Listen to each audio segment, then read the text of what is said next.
Welcome back to my channel.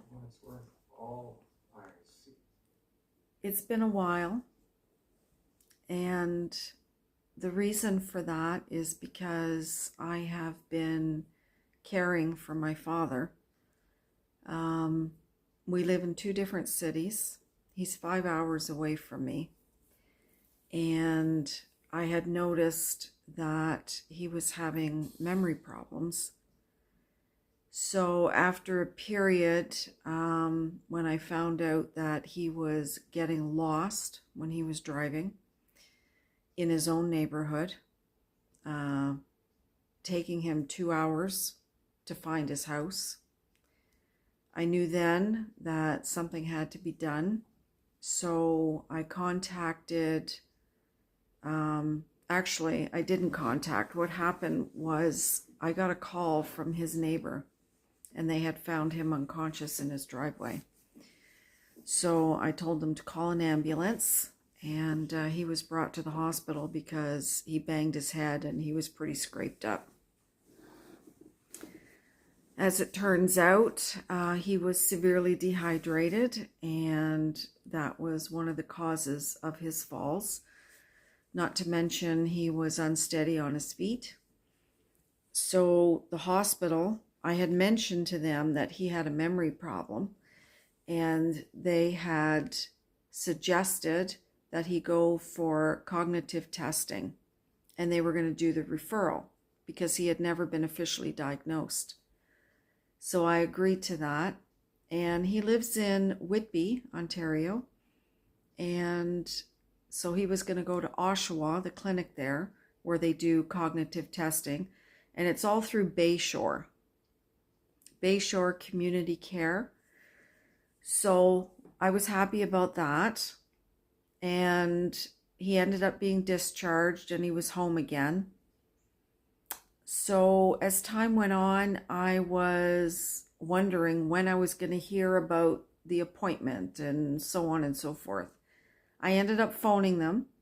Now this all started last August, and I was on holiday with my husband because we go away for the summer, and that's where I was. So I'm making these calls from camp, and they told me that the waiting list in this area was over a year.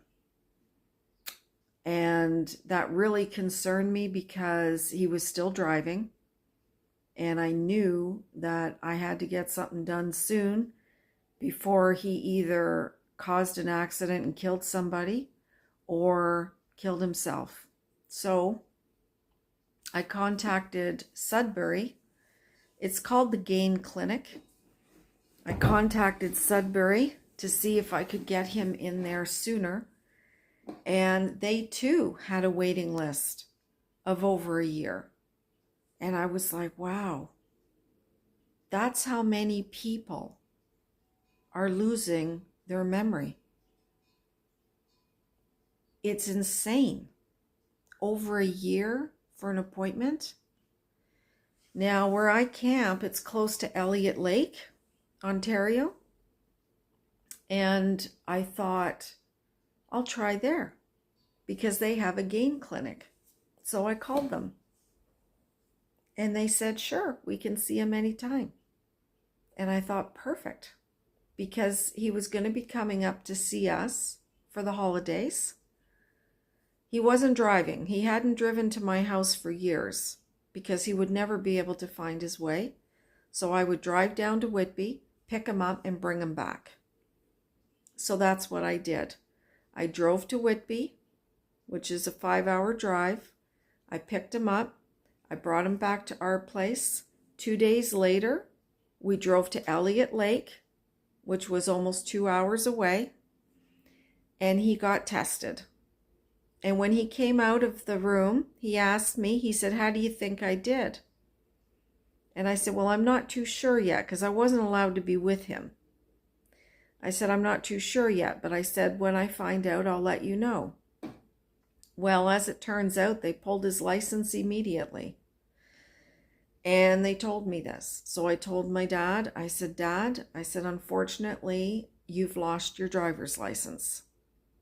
And he said, well, he said, I'm not happy about that. I was kind of expecting that. But he said, I'll believe it when I see it in writing. I said, okay. So, sure enough, the letter came in the mail because I had already changed his mailing address to my address because he was getting things in the mail and he wasn't understanding what it was. He wasn't able to pay his bills. It was just too confusing for him. So I ended up taking over his finances. Now that started a year ago this April, taking over his finances, paying his bills and everything else. So I was dealing with that as well.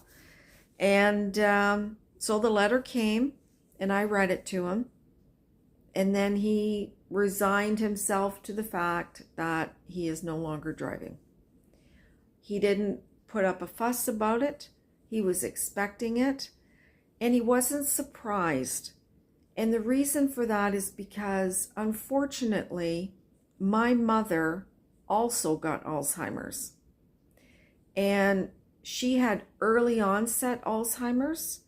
She had started losing her memory in her late 50s, but she was never diagnosed. It was very subtle in the beginning.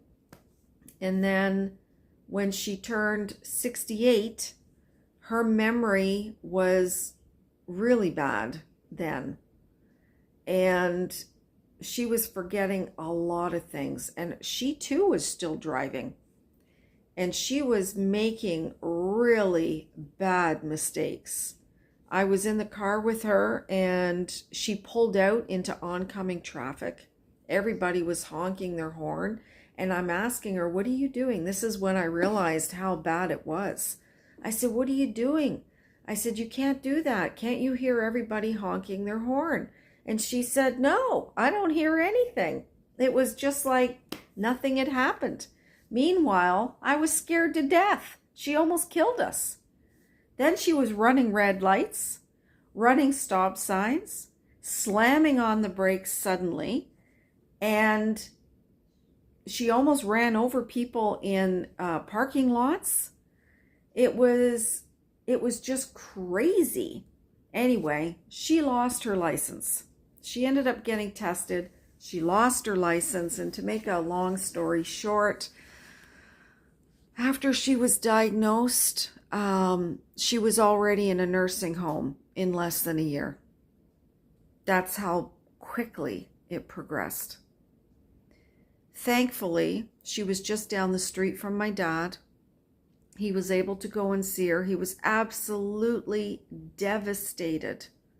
He was so devastated. He did not want to put her in a home. But I told him, I said, Dad, I said, you can't take care of her.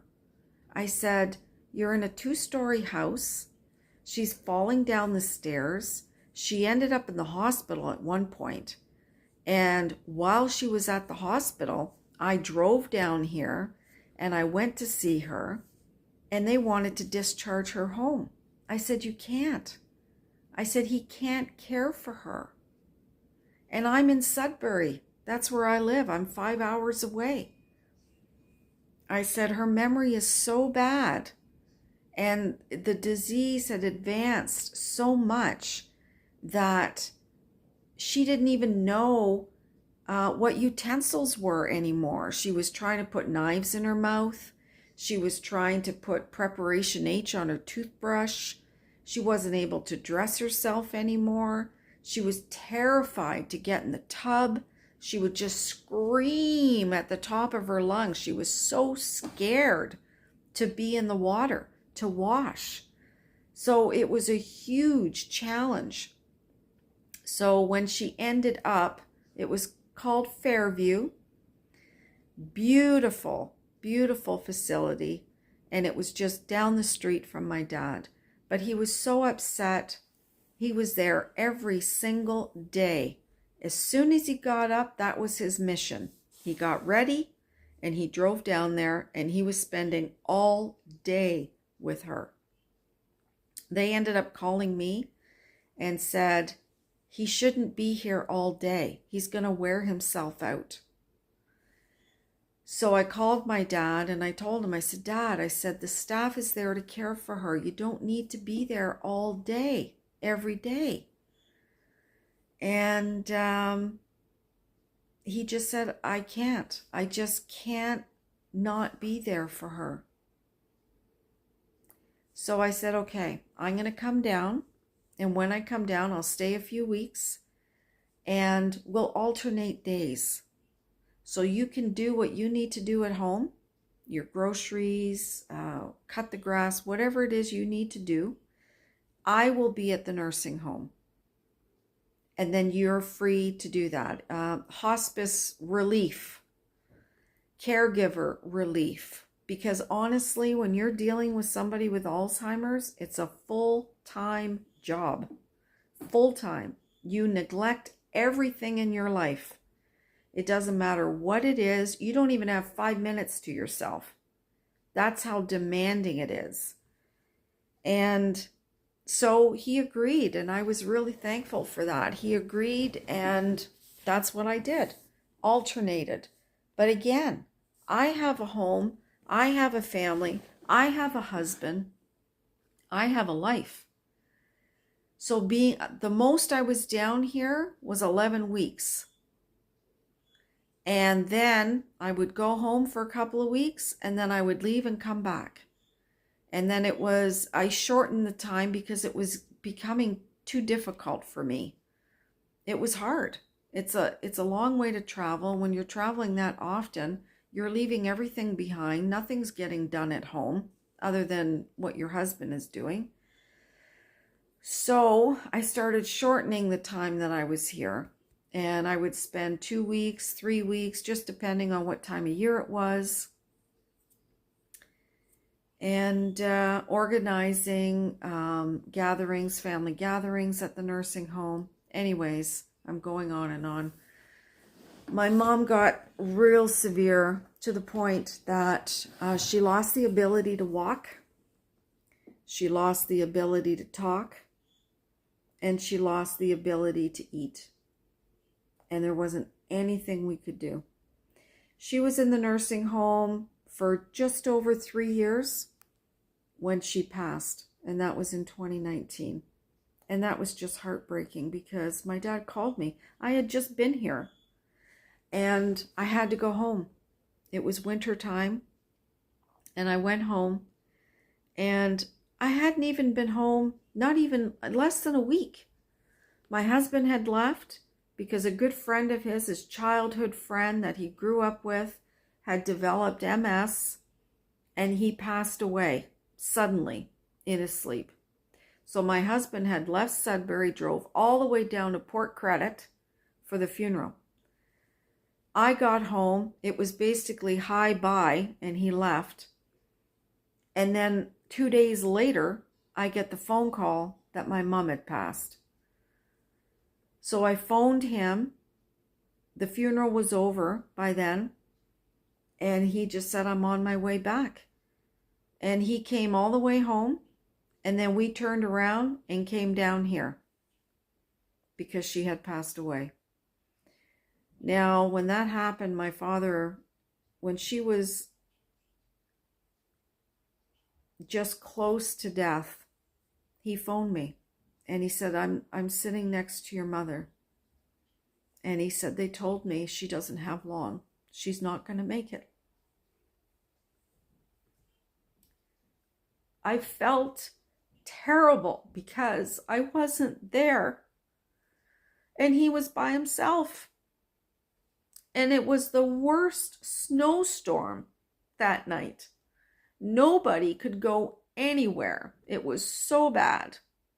The family wanted to be there with him, and they couldn't because the weather just prevented them from driving there.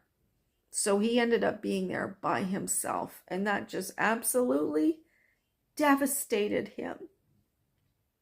And then he was never the same after. They were married for almost 60 years. And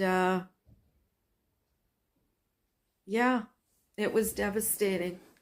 Anyway, so after going through the change of her not being here. Um, I just kept telling him, Dad, I said, you need to get out.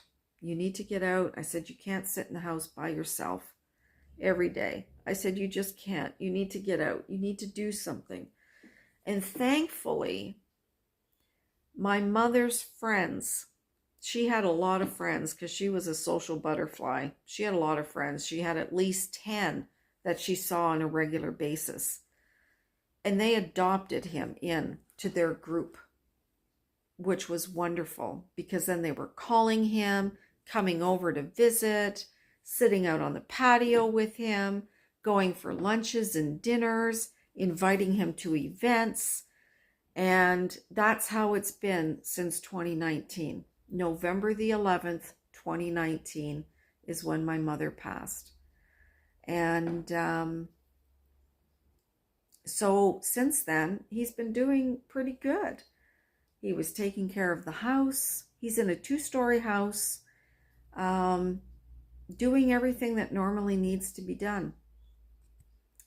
And then 2 years ago, he was having memory issues, and but he was still managing. And then a year ago, that's when everything just started going down the tube. Anyways, to make a long story short, he lost his license. He was referred to a geriatric doctor and in Sudbury because I thought we need to start working on getting him into assisted living because he started neglecting everything. I hired housekeepers. I was sending meals to him from Heart to Home. So because he was forgetting that he had food in the oven, potatoes were exploding. He was forgetting that he had a pan on the burner and it burned, and just all these things. So I knew it was becoming dangerous. He also has a wood stove in his workshop. That was an issue as well. And I was afraid that he was going to start a fire and burn down his workshop. So after the cognitive testing, after he's seen the geriatric doctor, I asked her, I said, nobody has told me what type of dementia he has. Now, my father is 82, and she said he has 2 types. And I went, really? And she said, yes. She said he has the early stage of Alzheimer's with vascular dementia. So now he has to go for an MRI to see what's going on in his head. And I was like, wow. Honestly, I thought he was going to go through his life without having to deal with that.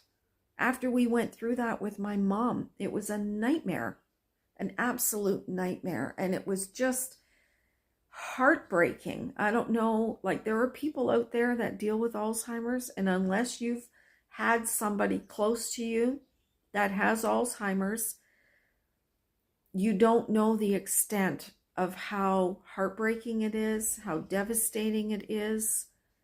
It's a slow death, an absolute slow death. So, getting on with my dad, I told him, I said, Dad, you need to go into a retirement apartment. And thankfully, he agreed. So here I am in my house. Not my house, sorry. This is a house that has been in my life since I was 14. And I'm now 62. And I'm going through everything in this house to get it ready for my dad moving into his assisted living. And I am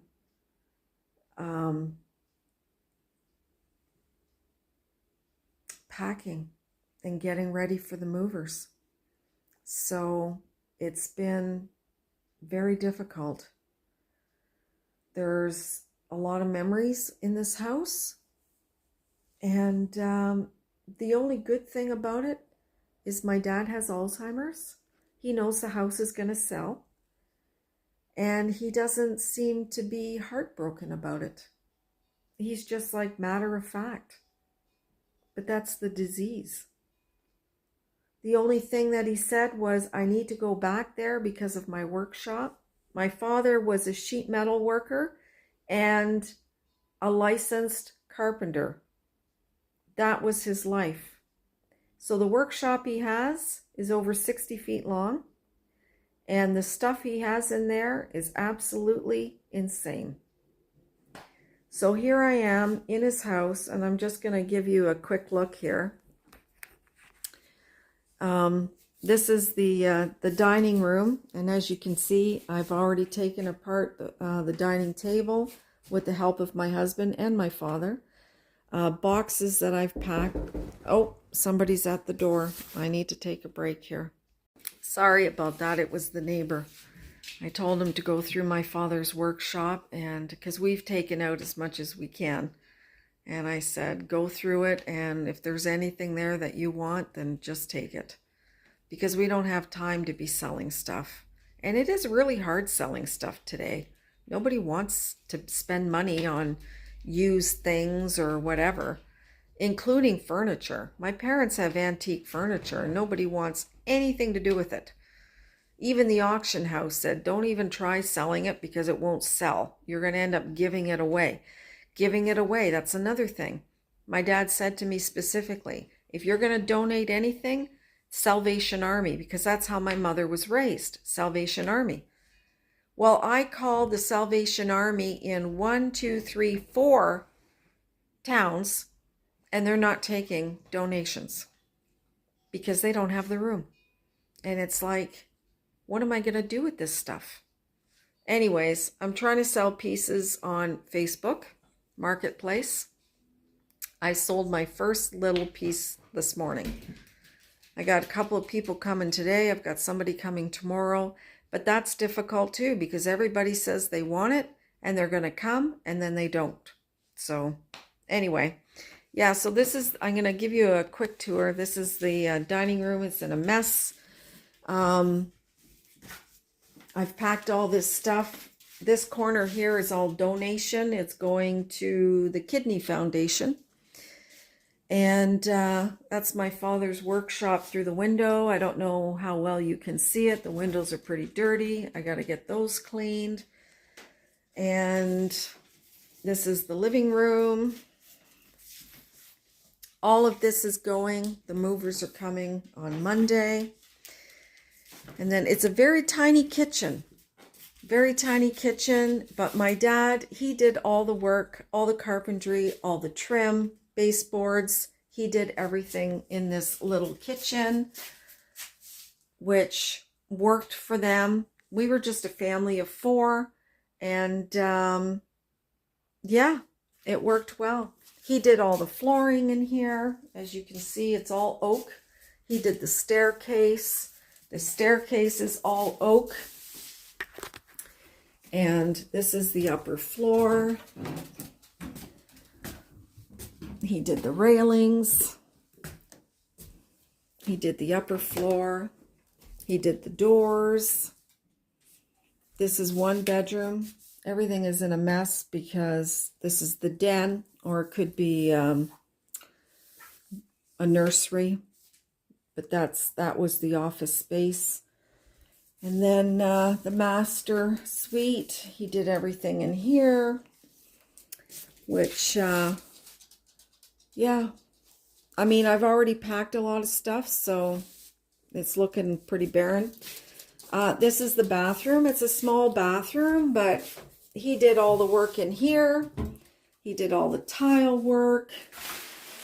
And it's a small bathroom, but it's good for a starter.